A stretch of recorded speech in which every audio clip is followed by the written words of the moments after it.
Bonjour et bienvenue sur VGtronics. Nous sommes à la 4e partie de notre grand chapitre d'introduction au réseau informatique. Si vous venez à peine de nous rejoindre, sachez qu'il y a 3 autres parties qui ont déjà été publiées. Je vous demande donc de commencer par la première partie afin de nous rejoindre jusqu'à cette 4e partie. Afin de ne rater aucune de mes prochaines vidéos, je vous invite à vous abonner et à activer la cloche de notification. Sans plus tarder, nous allons parler du plan de cette vidéo. Alors, dans cette vidéo, nous allons voir une introduction aux adresses IP. Nous allons voir les différents types d'adresses IP et nous allons ensuite parler des différentes classes d'adresses IP. Alors, une question se pose. C'est quoi une adresse IP? Eh bien, une adresse IP est un numéro d'identification unique qui est attribué à un périphérique ou un équipement relié à un réseau informatique. Ce numéro d'identification unique peut être attribué de façon permanente, c'est-à-dire lorsque vous configurez statiquement l'équipement, ou ce numéro peut être attribué de façon provisoire, c'est-à-dire lorsqu'il est attribué dynamiquement par un serveur DHCP. Le DHCP est un service qui permet d'attribuer des adresses IP dynamiquement, c'est-à-dire de façon automatique. Notez que ce service fera l'objet d'un cours où nous allons parler en détail de ce service. Nous allons ici nous concentrer sur l'adresse IP. Alors, l'adresse IP est subdivisée en 2 parties, à savoir une partie NetID qui représente la partie réseau et une partie HostID qui représente la partie hôte. L'hôte est simplement l'utilisateur. Lorsqu'on parle d'un hôte du réseau, on veut simplement parler d'un utilisateur du réseau. Donc, dans une adresse IP, nous avons une partie qui représente le réseau et une autre partie qui représente l'hôte ou l'utilisateur du réseau. Pour que les équipements communiquent dans un réseau informatique, ces derniers doivent avoir une adresse IP. Passons à présent aux différents types d'adresses IP. Nous avons l'IPv4 ou Internet Protocol version 4 et nous avons l'IPv6 ou Internet Protocol version 6. Nous allons d'abord parler de l'IPv4. IPv4 ou Internet Protocol version 4. L'IPv4 est une version codée sur 32 bits, c'est-à-dire que cette version est constituée ou composée de 32 bits. L'adresse IPv4 est représentée en 4 octets séparés par des points. La notation de l'adresse IPv4 est en décimale. Donc, la représentation d'une adresse IPv4, elle est représentée sous format décimal. Comme nous le voyons ici sur l'exemple, nous avons 192.168.100.97. Ici, la valeur 192 représente un octet. Cette valeur 168 représente le 2e octet, la valeur 100 représente le 3e octet et la valeur 97 représente le 4e octet. Nous avons nos 4 octets qui sont séparés par des points. Notez bien, un octet égale à 8 bits. D'où nous avons 4 octets dans notre adresse IPv4 et les 4 octets vont constituer les 32 bits. Voilà pourquoi l'on dit que l'adresse IPv4 est codée ou constituée de 32 bits. Passons à présent à l'IPv6. Différemment de l'IPv4, l'IPv6 est codé sur 128 bits.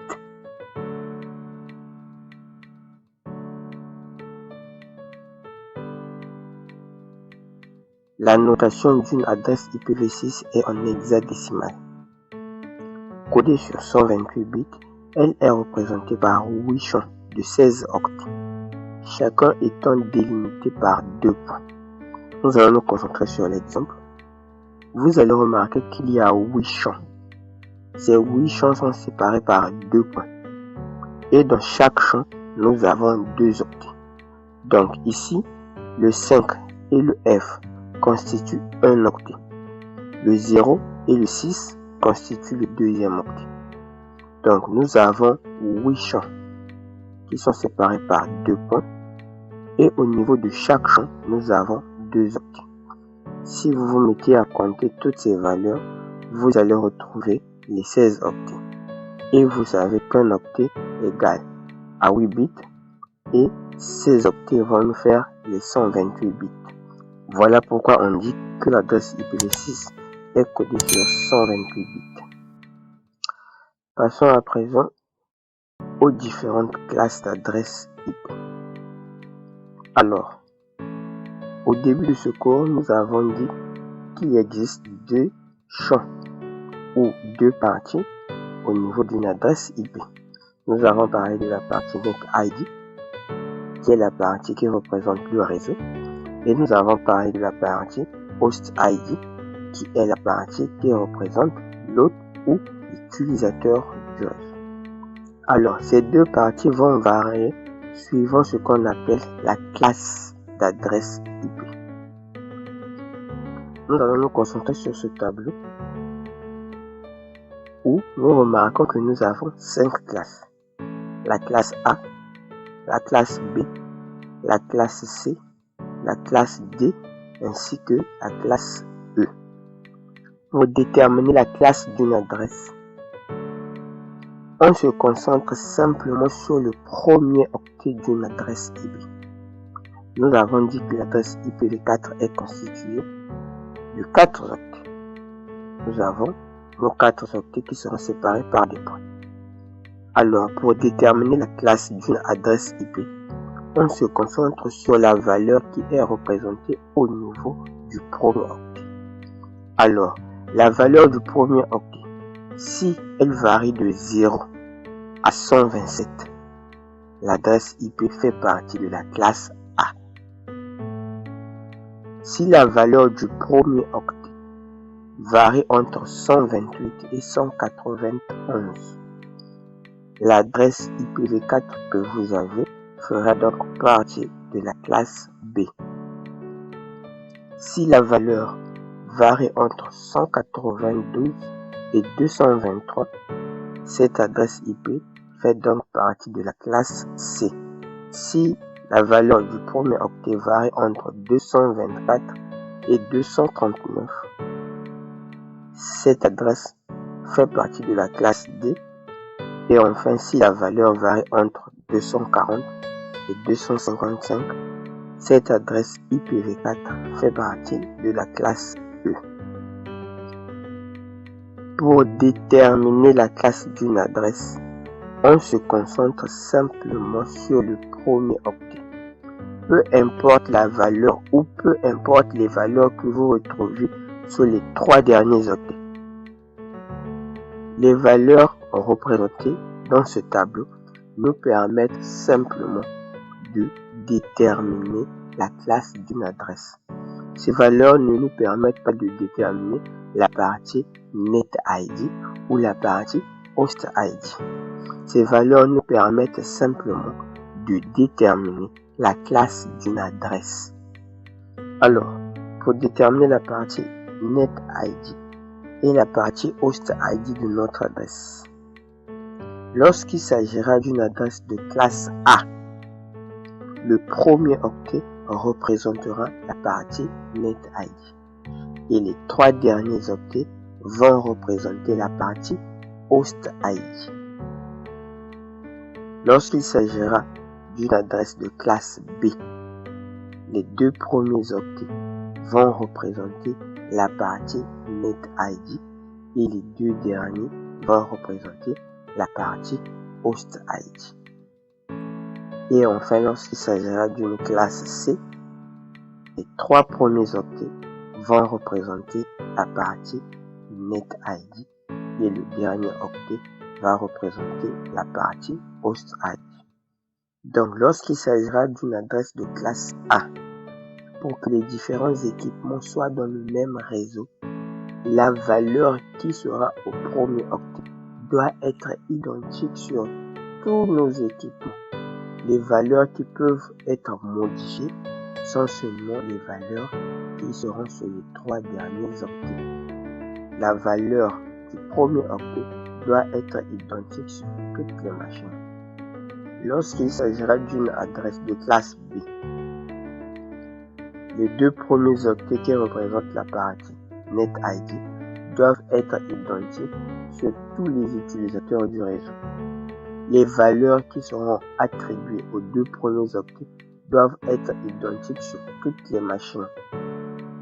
Et on pourra modifier les valeurs au niveau des 2 derniers octets. Lorsqu'il s'agira d'une adresse de classe C, les 3 premiers octets, les valeurs attribuées aux 3 premiers octets doivent être identiques sur toutes les machines ou sur tous nos utilisateurs du réseau. Seule la valeur du dernier octet pourra être modifiée en fonction de chaque utilisateur. Alors, voici quelques exemples pour vous aider à mieux comprendre. Nous avons dit que pour déterminer la classe d'une adresse, il fallait se concentrer sur le premier octet pour voir la variation, la valeur comprise au niveau premier octet. S'il s'agit d'une valeur comprise entre 0 et 127, il s'agira donc d'une adresse de classe A. Et nous avons dit que pour une adresse de classe A, la partie NetID est représentée par le premier octet et les 3 derniers octets représentent la partie HostID. Pour une adresse de classe A, le premier octet représente la partie NetID et les 3 derniers octets représentent la partie HostID. Sur les 5 premières adresses que nous avons ici, nous voyons que sur le premier octet, nous avons la même valeur en bleu. Nous avons le 10 partout. Donc, le premier octet ici représente la partie NetID.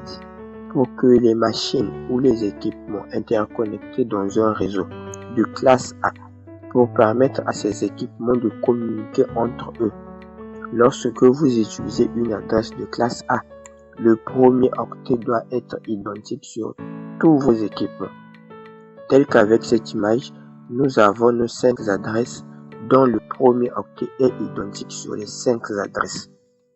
Comme il s'agit d'une adresse de classe A, c'est simplement le premier octet qui représente la partie NetID. Donc, il nous suffit de respecter la valeur du premier octet sur le reste des équipements.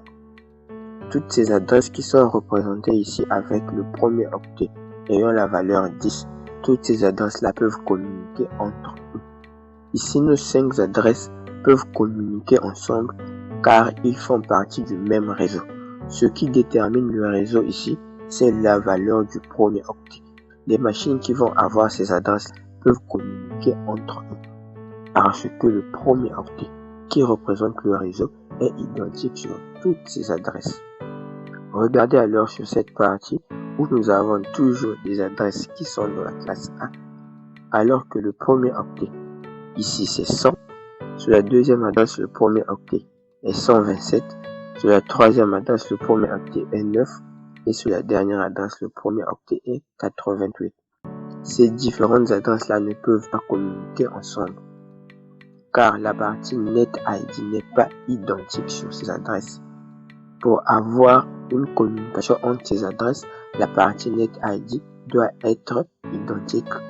Passons à présent aux adresses de classe B. Nous avons dit que au niveau des adresses de classe B, les 2 premiers octets représentent la partie réseau et les 2 derniers octets représentent la partie hôte. C'est le même principe. Pour que les adresses puissent communiquer entre elles, les 2 premiers octets doivent être identiques. car ce sont les deux premiers octets qui représentent la partie réseau. Lorsque les deux premiers octets ne seront pas identiques, ces adresses-là ne seront pas dans le même réseau et ces adresses-là ne peuvent pas communiquer. Donc, ici nous avons 172.16. Ce sont les deux premiers octets. Ces deux premiers octets-là doivent être identiques sur le reste des équipements. Peu importe les valeurs que nous avons sur les deux derniers octets, car ces deux derniers octets représentent simplement la partie haute. Sur la partie inférieure, on rencontre le même problème. Nous avons 191.160, 140.13, 189.200, 175.175. Ces adresses restent des adresses de classe B. Mais on ne peut pas avoir une communication entre ces adresses, car les deux premiers octets qui représentent la partie NetID, la partie réseau, ne sont pas identiques. Donc, ils ne peuvent pas communiquer. Le même principe s'applique au niveau de la classe C. Pardon, c'est une erreur ici, c'est toujours classe B, mais ici c'est la classe C. Alors, nous savons que au niveau de la classe C, la variation c'est de 192 à 223. Pour une adresse de classe C, les trois premiers octets représentent la partie réseau et le dernier octet représente la partie haute. Ici, nos 5 premières adresses font partie du même réseau, car les trois premiers octets sont identiques sur ces adresses. Le dernier octet peut varier car c'est simplement la partie haute. La partie haute, les valeurs peuvent varier. Pour se rassurer que ces adresses font partie du même réseau, vu qu'il s'agit de la classe C, les trois premiers octets doivent être identiques, car pour une classe C, ce sont les trois premiers octets qui représentent la partie NetID. Sur la partie inférieure, nous rencontrons exactement le même problème. Les trois premiers octets sur ces différentes adresses ne sont pas identiques. Donc, on ne peut pas avoir un réseau ou une communication entre ces adresses, car la partie réseau entre ces adresses est différente. Les trois premiers octets de ces adresses-là ne sont pas identiques. Donc, ils ne constituent pas un même réseau. Alors, pour une adresse de classe A, la partie réseau ou la partie NetID est représentée par le premier octet. Donc, pour calculer le nombre d'adresses que l'on peut avoir lorsqu'il s'agira d'une adresse de classe A, la formule c'est 2expo 24. Et nous voyons que nous avons 16 777 216 adresses possibles par réseau. Le 2, c'est le binaire, et le 24 représente le nombre de bits de la partie haute. Pour une adresse de classe A, les trois derniers octets représentent la partie haute. Et nous savons que 1 octet est égal à 8 bits. Donc les trois octets vont nous faire 24 bits. Voilà pourquoi ici nous avons la valeur 2 expo 24, ce qui nous fait 16 millions. Pour une adresse de classe C, nous savons que les deux premiers octets représentent la partie réseau ou la partie NetID. Et les deux derniers octets représentent la partie host ID ou la partie machine. Alors ici, pour calculer le nombre d'adresses possibles, c'est évidemment 2expo 16, car les deux derniers octets de la partie machine nous font 16 bits. Donc 2expo 16 nous donne 65 536 adresses possibles par réseau. Lorsque vous allez utiliser une adresse de classe B, sachez que vous avez la possibilité d'avoir 65 536 adresses. Et lorsqu'il s'agira d'une adresse de classe C, nous avons la possibilité d'avoir 256 adresses par réseau. Pour une adresse de classe C, les trois premiers octets représentent la partie NetID, alors qu'il ne reste qu'un seul octet pour la partie machine. Voilà pourquoi dans la formule nous avons 2 expo 8 qui nous fait 256 adresses possibles par réseau. Alors, vous vous demandez sûrement pourquoi je m'attarde que sur la classe A, B et C, alors que nous avons aussi la classe D et E. Eh bien, notez que seules les adresses de classe A, B et C sont assignables à des interfaces. Cela veut simplement dire que lorsqu'il s'agira de mettre en place un réseau informatique, vous allez soit utiliser les adresses de classe A, soit les adresses de classe B, ou soit les adresses de classe C, car la classe D et la classe E sont réservées pour certaines utilisations. C'est seulement ces adresses que vous pouvez attribuer à vos équipements. Si vous essayez d'attribuer une adresse de classe D à un équipement, l'adresse sera tout de suite rejetée.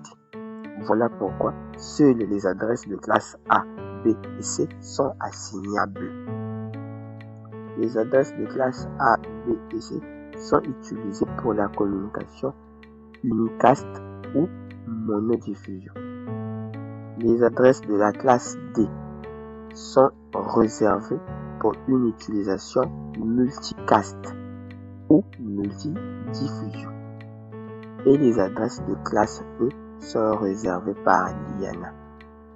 Toute la plage de la classe E, donc de 240 à 255, ces adresses-là sont réservées par l'IANA pour une utilisation future.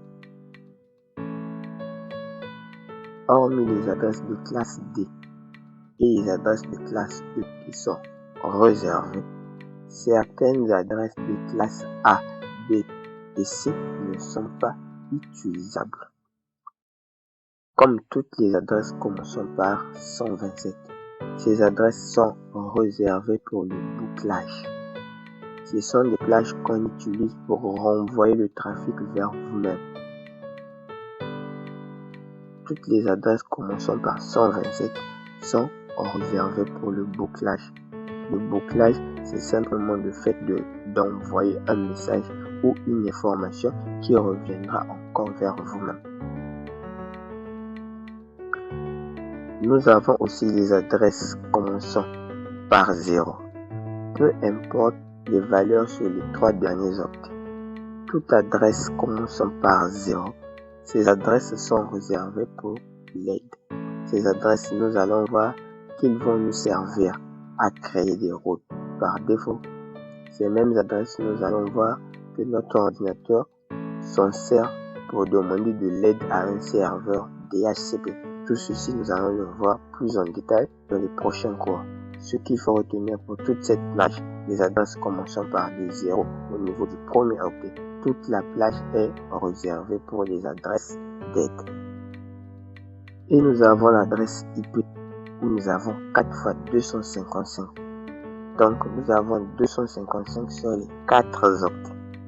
Cette adresse est réservée pour la diffusion. C'est une adresse de broadcast, c'est une adresse de diffusion.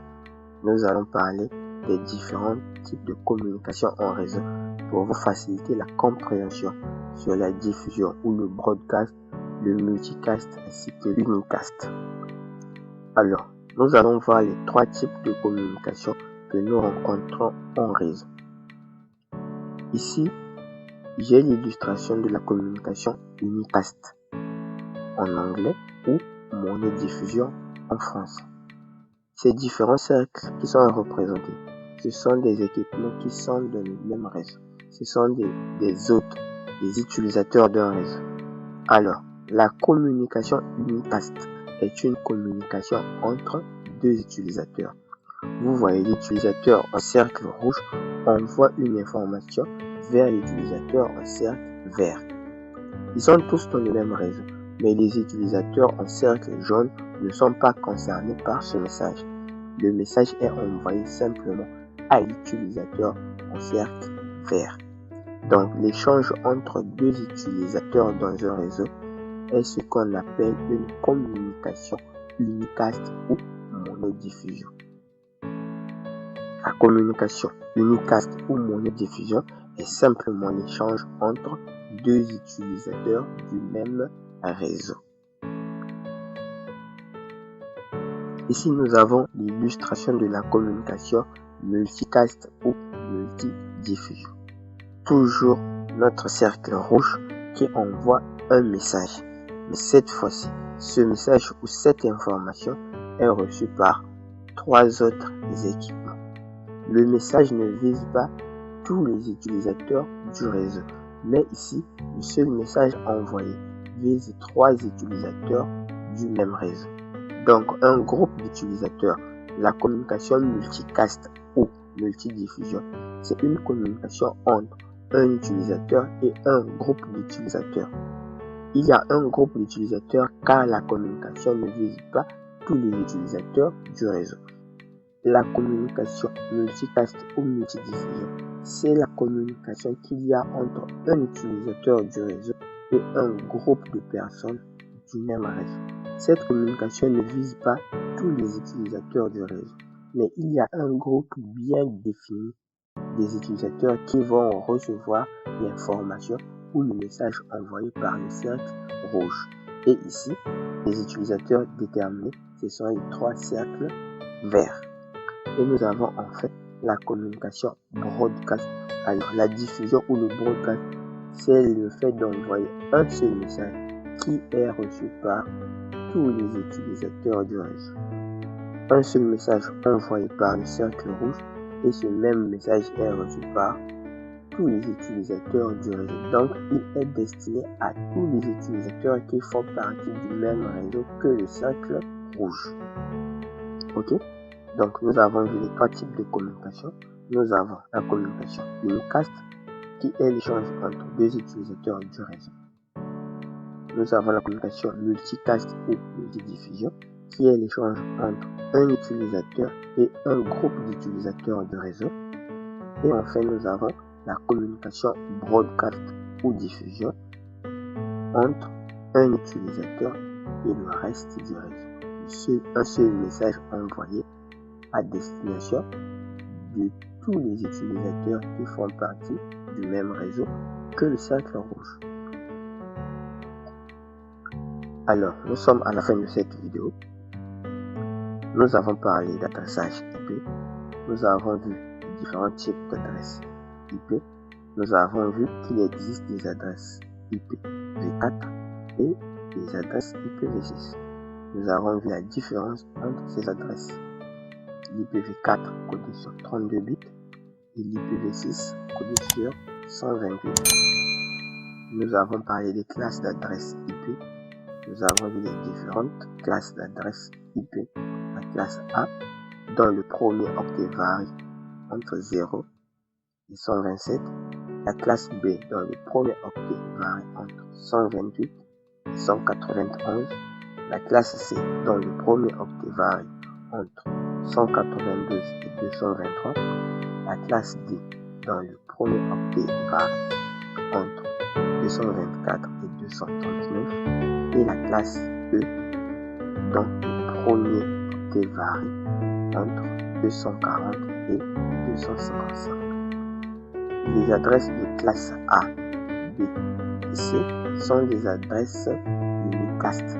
Ce sont les adresses qu'on peut utiliser dans la communication unicast. La plage de la classe D est réservée pour la communication multicast et la classe E est réservée par l'IANA pour une utilisation future. J'espère que ça a été clair pour vous. Si vous avez des questions, surtout n'hésitez pas à me les poser en commentaire. Je serai ravi de vous répondre. Likez la vidéo si elle vous a plu. Abonnez-vous à la chaîne pour ne rater aucune de mes prochaines vidéos. Prenez soin de vous et je vous dis donc à bientôt.